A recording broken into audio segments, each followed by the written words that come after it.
Well, hello everyone, and welcome to another episode of Harebrained Games. Today we're doing a special segment where we're going over the top pirate-themed board games in the industry. Now, I love me some pirates. I love pirates, pirates, pirates. It's a big fascination of mine ever since I was a kid. I love pirates, pirates, games with pirates, board games with pirates, card games with pirates, video games with pirates, books on pirates, movies about pirates. That's what it's all about. A friend of mine the other day was like, you got to do a pirate best of thing locally. We were talking because someone came out with one recently and it was so bereft of actual good pirate games. Like I looked at it and I'm like, yeah, there's a lot of good pirate games being missed in this list. And so I decided that as someone who loves pirate games, who tries to buy every pirate game imaginable, good or bad, that I would do a list. So this is what I'm doing. I'm going to go over the top, I guess it's a list of about 37. I'm just going to go over the ones. Not all of them are epic, wonderful games. They just happen to have a pirate theme. And then at the end, I will do sort of my top 10 pirate games that I enjoy and appreciate. I'm not going to include sort of modern piracy kind of things or semi-modern like Shores of Tripoli or anything that sort of relates to current historical sort of pirate things. Mine is the more, fantastical, hyper-realized, Pirates of the Caribbean kind of pirate games, anything that's got that sort of vibe to it. So without further ado, let's go into it. Number 37. No, I'm not going to do that. Merchants and Marauders Broadsides. Now, this is very different. When I saw this game, I wanted to have it because, hey, it said Merchants Marauders.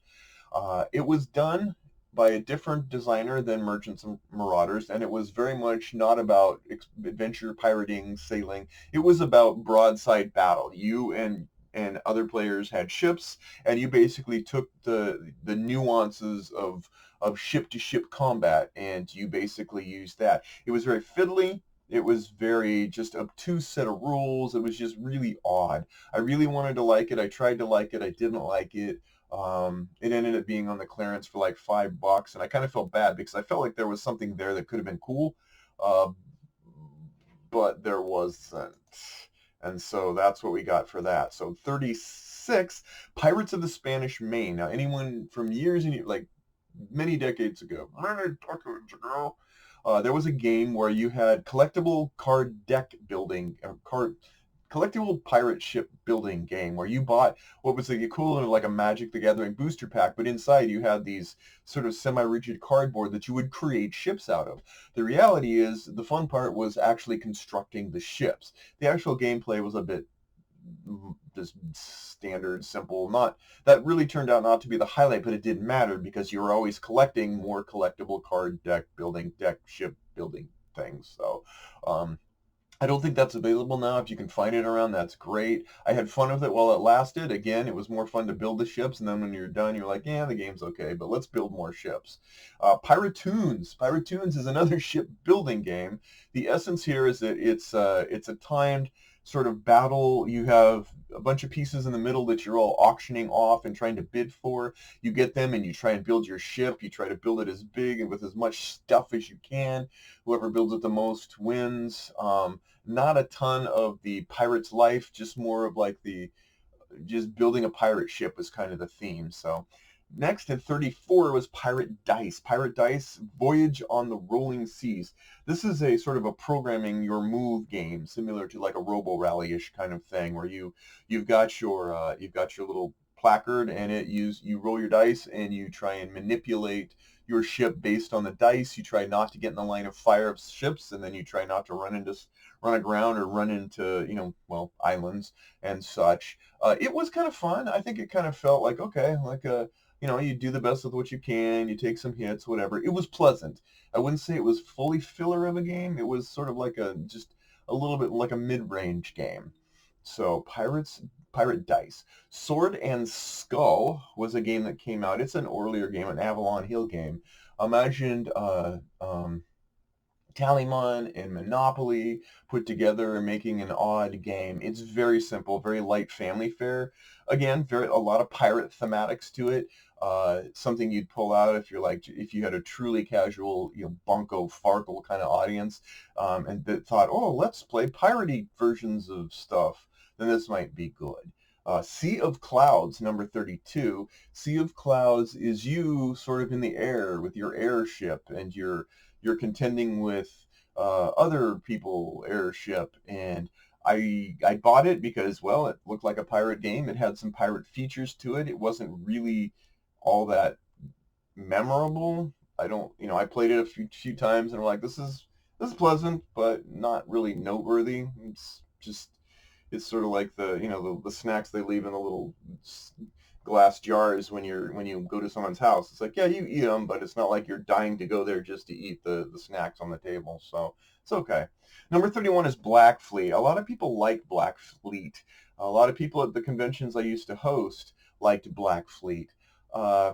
I thought it was okay. Again, the production quality was great. You've got your merchant ship, you got your pirate ship, and you're kind of leveraging back and forth between the two over the map. Certainly nothing to be ashamed of.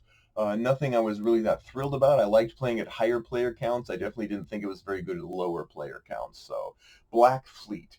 Number 30 is an obscure little title called Drake and Drake. Pirate Drake against Pirate Drake. It's a two-player game with the whole spiel is this Pirate Drake hates that Pirate Drake, or they're brothers, or they're going after it. And you're playing cards, some of which are just sort of help you maneuver, and some of which are power cards. The more power cards you play, the less maneuver cards you play, etc. And as you play out your cards, you play them ahead of time, and then you resolve them all at once, or like Cold Express kind of thing. The idea being you're trying to get your minions and your crew to take over an island while your opponent, Drake, of the same name, tries to do the same thing. So honestly, it wasn't bad. I actually thought it was pretty cool. It definitely bought into the, get onto the island, take what you can, give nothing back kind of thing. So yeah, Drake and Drake. Number 29 is Jamaica. Jamaica is lighthearted fun, glorious artwork, really looks wonderful, very evocative of the Caribbean, gold, rum, tidings kind of game. Again, sort of a race kind of game. I enjoyed that. As far as like, hey, introducing this game, I would probably definitely take this over, say, Sword and Skull, if I was just going to introduce a fun little pirate-themed game that people would find charming. So Jamaica. Number 28 is Cartagena, which is definitely a racing game, and it's been around for many years. It's held up well. You're racing across to get booty and loot and all that. Again, not tremendously noteworthy, but at the same time, it's a long-lasting game that was worthy of time on my table. Number 27 is Libertalia. Libertalia is about dividing plunder. At the end of the day, it's about dividing plunder. It has a few interesting phases where you are sort of day and night and maneuvering and such, but in the end, it's all about just loot grabbing. And that was okay. I've had some good experiences with it. I've also had some games that just weren't good experiences with it. So that's why it's not higher on the list. Number 26 is Dead Men Tell No Tales, which is it really dived into the theme. It really did. And it's been around and in and out of print for a while, but I really liked it. I remember playing it. I would pull this out and play this. Yeah, Dead Men Tell No Tales. Like the name itself evokes, I'm about pirates, and yeah, come join. Number 25 is Dark Seas. Dark Seas is another game about piracy that's kind of in a filler kind of land. Again, you're going around and you're sort of circulating to figure out who's going to get what, pirates and plunder and stuff. Not Yeah, what the heck, Dark Seas. It's another one that like I could give or take, but it's not bad. It's just if you find it on sale, it'd be worth your time. It's a fun little romp. Definitely nice cartoony artwork, some vibes on that. So give that one a shot if you wish. Number 24 is Broadsides and Boarding Parties, which is sort of a nostalgia homage, like a nod to nostalgia because I played it growing up and I wish I hadn't had my copy disappear many years ago when I moved out of the house. But that one's a fun. That's more like kids. Yeah, no, once you look it up and you'll see what I mean. Number 23 is Pirates Cove. This is one of the most classic initial sort of titles from Days of Wonder, so you know the component quality is good. It checks off all the boxes for hunting and adventuring and grabbing gold and fighting people. And as in typical Days of Wonder style, it's easy to play, fun to look at, kind of a joy. So I definitely keep that one in my collection. That one too is a vibrant selection. Number 22 is Port Royal. Port Royal is, I think, one of the first games from Alexander Pfister, who's become one of my favorite designers as time has gone by. Port Royal is pushing your luck, and it pushes your luck in ways where you're like, how it feeds into the greedy pirate syndrome. Like, how far do you want to press your luck? Because you could wind up getting some really cool stuff, or you could bust. And this one's a card game, so it's lighter. This one is more of a filler that I could throw out, play. People get it.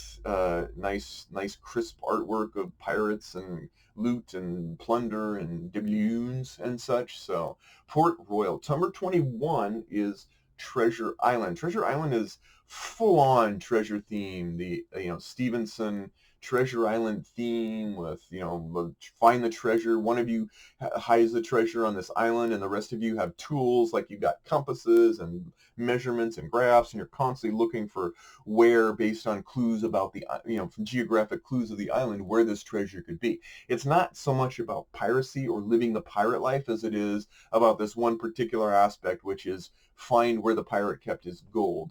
Entertaining. You want to play with a full complement of people to really get the joy out of it, but that one's worth giving a shot. Number 20 is Francis Drake. I did promise I wouldn't get too modern with it, but Francis Drake it's more of a Euro game. It's a Euro game in phases where you're building up to go out and voyage, adventure, plunder, and then come back, and you're doing it sort of 3 times. It's very much about the Euro kind of feel. So if you wanted, like, yarns and tails and peg legs, this is not really an homage to that, but it is still a solid entry and I think worth playing. So number 19, Extraordinary Adventures Pirates. This is a newer one, kickstarted from Glenn Drover, I think, where you are basically on a path. You have 3 pirate ships on 3 tracks, and you basically are just going down that track. You have a kind of a miniature deck building aspect, which is never as fleshed out as, say, Dominion, but it is fleshed out enough that you kind of you want to get better cards so you can go farther, so you can stop at just the right spots to grab the plunder. You can race to the finish with 1 boat, but the score, who wins, is going to be an amalgamation of how well you do on all 3 tracks. So you don't necessarily want to just grab 1 ship and run to the end. You could get there first and lose the most. So it's simple, it's light. It does have the little charming tongue-in-cheek pirate kind of aspect. And again, another one you'd bring out to family night. Number 18 is Tiny Epic Pirates. Over time, I've gone less and less thrilled with the Tiny Epic series. I've always felt like they contain in a box just enough about a given thing, like Tiny Epic Cowboys and Western, Tiny Epic Dinosaurs, Tiny Epic, Defenders and stuff. They give me just enough of a taste that I really go, yeah, I'd rather just play a full-on version of this. So I usually put them out, play them for a little bit, and then go find an equivalent, title that's much larger and richer. Tiny Epic Pirates, though, is very good. It really does try to capture all of the epicness of a pirate adventure in a small footprint or semi-small footprint. It's if you've played any of the Tiny Epic series, then the ideas will be familiar to you. But again, worthy of mention, worthy of play. Number 17, Rum and Pirates. This is an older game from Stefan Feld, and Stefan Feld games tend to be point salads. This is less so of one, but it's still about the same. You head out into a city. Again, it's not the full pirate's life. You're in this sort of like vertical slice of we're pirates. We leave our ship. We go into town. We do all kinds of things. We brawl and brew and all that stuff. And then there's this mechanism where you want to go back and get the best beds because the best beds will give you more stuff. So it's like a day in the life of rum and piracy. So that's one.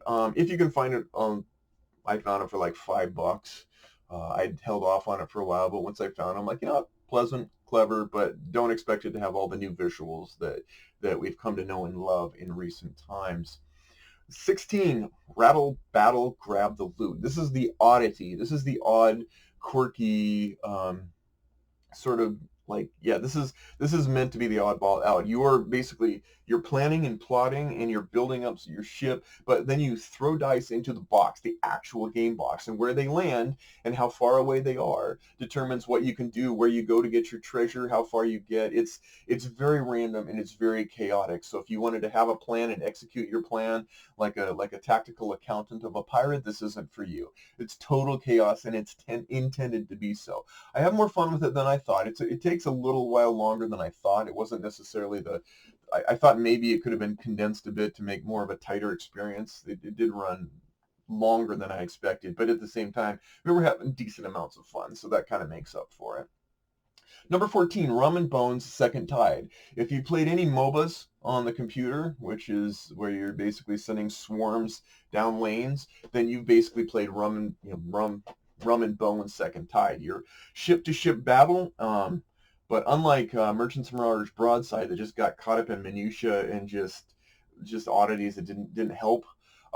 This is different. This one's a lot of action, a lot of trappings of MOBAs where you kind of empower the crew around you. You're fighting across the ship. It gets chaotic. It's a lot of fun. If you can find it, I think it's worth your time. Not a solo experience. You definitely want to play it with a friend. So there's that. Number 13 is a game that could have been much higher but wasn't. Sea of Legends is the latest Kickstarter from a group of people, locally in fact, that came up with the idea of a grand adventure with an app-driven narration and stories with some very clever and fleshed out techniques. You have your pirate, you have your lover and your nemesis, you have things to go, places to do, places to be. Anyway, beautiful artwork, beautiful components, just beautiful, just cream of the crop. Why it isn't higher is because I have to still consider it on its potential. The app did not come out functional for me. The rulebook left a lot to be desired. Both of those are being heavily addressed throughout the year since it came out. And so I'm looking forward to giving it a try again. In fact, I think they're kickstarting an expansion that I'm going to go ahead and back because I see the potential. I do believe it will be realized. It just wasn't yet for me. And so it wasn't fair for me to elevate that above other games that have already done that tangibly from the get-go. Number 12, Skull Tales. This is the most ambitious pirate game ever. It's two epically sized boxes with the amazingest of components where it tries to do everything, but from ship to ship, from traveling across the waters to going up to doing actually going into these in fighting across the little maps and then going into your merchants and building up. You have these three distinct adventuring portions. It is chock filled with content, chock filled with adventures. It is so cool, and yet it fails so badly because it is the least supported, least even remotely competent rulebook I've ever seen. It is bad. Even the updates are still bad. And so on ambition alone, I elevate this to a level. And yet I have never been able to feel good about it. Now, people have slogged through and they've been able to really take advantage of it and say, okay, yeah, in here is something great. Please just find your way through the thickets and get to the cool game stuff. Someday I'd like to. But hey, I ain't young anymore. I'm not going to go through it. And there's a lot of legacy information about it on the internet, like living facts and stuff like that, but nothing really from the designers to go like we really need to. Yeah, like if I see an absence of that and I just don't see a lot going on and I just feel like too many loose ends and things, it's not for me. That said, someone could take this game, take the rules, go through it, figure it out, and be perfectly happy just house ruling things that didn't make a lot of sense. I tend to not be big on house rules, so Skull Tales, lordy, what a box of ambition. Maybe someday it'll be realized. And then we go down to 11, and that is Islebound. Yet again, we have a game in a universe where it's a narrative story, like flip the pages and move along the actual pages themselves to make this great little adventure. If it wasn't for the fact that it was, 2 years ago, this might have been easily in the top 5. We've had an amazing explosion of great pirate games since then. It shouldn't take away from this game other than to say that other games since then have really captured my attention.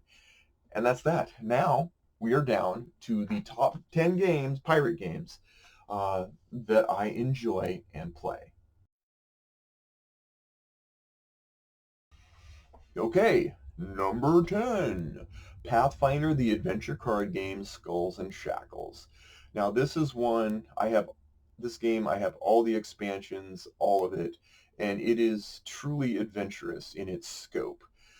There is the one thing I didn't like about it was that in the end everything resolves. You have basically stacks of cards and you go through any of these stacks like a clock, and you are finding the bad guy. You find henchmen, but ultimately it's to find the henchman, trap the bad guy, and then you're done.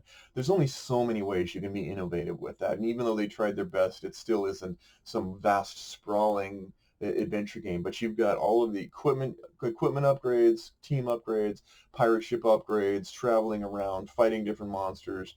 If you want a true adventure, almost an RPG feel, because it really kind of lends that way, Pathfinder adventure card game Skulls and Shackles with all of the full equipment has a great tale, a lot of interesting thought put into the storyline, and yeah, just give it a shot.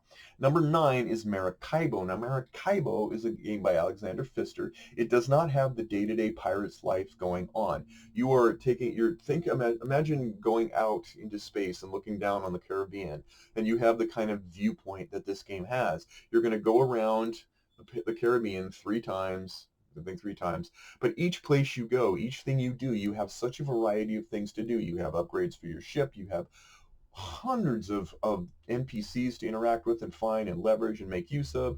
You're fighting against others. There's sort of a basic sort of semi-abstract but pirate tale or campaign that you can go through. But it's all so well done. It's as different of a pirate game as you will find in the top 10. But I really enjoy it. I'm looking forward to the expansion of it. Yeah, definitely lots of nuances and details that just kind of make the Caribbean come alive from a bird's eye view. Number 8, no list would be complete without the consummate Blackbeard. This game is sort of the granddaddy of games. I will confess I like the first edition better than the second edition, which I think made things worse. But the first edition, you literally check off all the boxes. All the boxes for all the things that you expect to find in a pirate game. It's very subdued. You're not going to find yourself with cool minis and lots of flares and artwork. It's old style artwork. You are playing the game for, it's almost the deep furrowed, like really stark looking at a pirate, like at the world map and making your way. But all of the things that you would expect to do as a pirate, you do here without the cinematic fanfare. Number 7 is Shiver Me Timbers. This is an open world game that has you doing whatever you darn well please. I've done a review on it recently. You can check it out if you want. Its saving grace is that you literally, it's such love and care and attention and detail and such a desire to make this really feel like Sid Meier's Pirates, if you've ever played that on the computer, which is like the grail for me for pirate experiences. They tried so hard and did such an ingenious job of trying to take all of those elements and put them into the game. The drawback here is that it's a little bit too squishy and open and not necessarily tight of a game. And so this is when you throw, again, as I said in the review, you throw caution to the wind and you just play it for the fun of it, not necessarily because you want to win and conquer. It doesn't have a ton of tension, which I think is really important in a pirate game, is to feel hunted and feel like you're hunting. I didn't feel that very much in this, but at the same time, like I can't take away from the fact that it really does exude pirates in a nice grand way. Number 6 is World of Yoho, and World of Yoho is only hampered by the fact that it is an online game that requires your phone. It's both the glory and the shame, not shame, the glory and the drawback is that you're using your phone as the actual ship. You place your phone on the game board and you move it around like a pirate ship. It's glorious when it works. It hasn't been entirely reliable, but once you get it going, it plays just, you get a lot of feeling like you love. I mean, you get aural explosions on ships and firing. Plus, they can update it. They've been probably better at updating than other app-driven games, for to be honest. So, but again, it does require your phone and a good connectivity. But what a joy, and what a, it came out years ago before we even got into the huge app craze. So nods to it indeed. Number 5 is one that isn't entirely slated as a pirate game, but because it has so many piratey features, I insist on including it. That is Sleeping Gods. Sleeping Gods literally puts you in with your crew of mates in a world that you explore and adventure with hundreds and hundreds of different interactions and things you can contend with, different endings, all in this big world. And it is big. The footprint on this is huge. You're a pirate. You have piratey-like decisions. Again, it's not slated as a pirate game, but it's too much like it for me to ignore it, plus the fact that it's a joyously wonderful game. It doesn't use an app. It uses the actual book, flipping book kind of thing, but it's vast, just vast and wonderful. Number 4 is Forgotten Waters. It is truly a narrative game. Again, you have pages you flip and you have a storyline to follow along. Everybody plays semi-cooperative. Yeah, there's cooperation, but you're pirates. But you're taking on roles and doing things to try to survive and go through this mission. It's app-driven, but it's sort of a web app, and so it's not really elaborate, but at the same time, it's robust. It has wonderful effects, great story writing, crack the heck up, meet the heck up. Kind of felt like a Monkey Island inspired narrative game. Forgotten Waters is pirates. It doesn't just take the theme seriously. It practically exudes the theme and shines the light of the theme of pirates. So number 4 is that. Number 3 is, now bear with me, number 3 is Star Wars Outer Rim. Now I know you're going to go, that's not fair. That's not fair at all. That's not a pirate game. You said it was pirate games, you jerk. Well, hear me out. Star Wars Outer Rim has everything I want in a pirate game. You have your ship, your starting ship, you beef it up, you trade it in, you buy another ship, you outfit that ship, you get cargo, you get weapons, you get enhancements and abilities, whether you want to trade, whether you want to attack, whether you want to truly be a pirate, or you want to be a bounty hunter, or you go off and you try and find missions and grab bounty hunters, bring them back. You try to make deals, and that deal affects your relationship with 4 major factions in this world where you're going back and forth, and you have fear factor. You don't want to get near a ship, and your opponents can move ships into you and attack. You have like adventures, like a ton of little adventures, and an expansion pack coming. Where you get extra adventures, where you have to actually go down these paths and do these quests of sorts. Everything about pirate games is here. The only thing is they picked Star Wars instead of Pirates of the Caribbean. You could take this entirely and do nothing but change the artwork and the names, and it would work 100% great for Pirates of the Caribbean Outer Rim. It's that cool. It feels like a pirate game. It gives me the tension I desire in a pirate game. It just happens to be in space, so crucify me later, but I think that when I feel like a pirate mood, this one's in the running, high up in the running. So number 2, um, the Pirate Republic. The Pirate Republic is another Kickstarter game from a guy who really, really wanted to do this sort of really imbue the historical pirate kind of theme into his game. For me, it had a rocky launch when it arrived, not because the components weren't awesome. They were. He clearly put everything into this game. The designer did. But there was some difficulties with the manual trying to figure it out, difficulties that at the time I just didn't have the energy to go through. Whenever that happens, I look online and see if there's like an activity from designers to kind of help us through and there admittedly was a need for rulebook updates and stuff to really get going. Some people blazed through it fine. Again, it wasn't a time when I felt like I had the energy to do that. But oh my gosh, that, like, you would post a question and the designer would get back to you. I swear it was minutes later. And he was so passionate about setting things right, about doing a better job of the manual, about addressing issues that they found. And as a result, the game got better and better, and now it feels really, really much. It's, I think, Mage Knight, if any of you Mage Knight kind of game, but just a nice take on the pirate theme. Well worth it. It just grew to the point where it's my number 2 game that I would play as a pirate game if I was in the piratey mood. Arrgh, mateys. And before I get into my top game, I should do an honorable mention. I want to thank the Kickstarter for Sea Rovers, because you get your games, you play them, and you feel good about the pirate games. But when this particular designer for Sea Rovers, he'd made a version of it in the past. He did a Kickstarter. He he made I mean, it finally got funding. We were overjoyed. I went and backed it about the $90 level, whatever. And, and I got to say, I got to hand it to this guy because right after it backed and it closed in December, in April, he posted it. We were just about ready to get into the finish my pledge and pledge manager. This dude did the most piratey thing you could imagine. He took the tens of thousands of dollars from all of the backers and he ran with it. Yep, he just disappeared off the face of the map. He stopped answering comments, stopped answering calls, stopped even talking privately with his friends, made a few posts about how he had some great new audio equipment, and then he just went into the void and no one has heard from him since. I tell you, man, I am so pissed at him, but I gotta tip my hat. No one could do pirate gaming like this guy does. Imagine a living, breathing pirate in our midst. So thank you, designer from Sea Rovers, for showing us the most amazing pirate game. I never want to see you again. Okay, now let's get back to happiness. Finally, number one should be no surprise to anybody who even remotely looks into pirate games. I still, for the love of me, if I have a choice, will always pull out Merchants and Marauders.